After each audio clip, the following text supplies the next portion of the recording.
Hurensöhne gesagt? Digga, ich...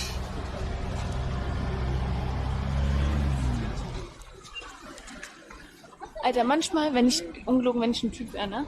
Ja. Und ich hätte da unten was und ich so dann... Ich weiß nicht, also ich weiß wirklich nicht, aber manchmal stelle ich mir dann so vor. Ich stelle mir das einfach so vor. Willst du Filme? Ja. Ich stelle mir vor, wie sie filmt. Loyal.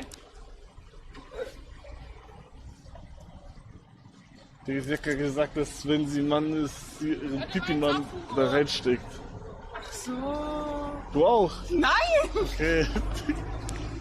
Ich habe mir das noch nie vorgestellt. Ich werde Restaurantlandschaft in Berlin. Aber kennst du kennst du das Bisasam, dieses Kuscheltier? Das Bisasam-Kuscheltier mit dem Loch oben?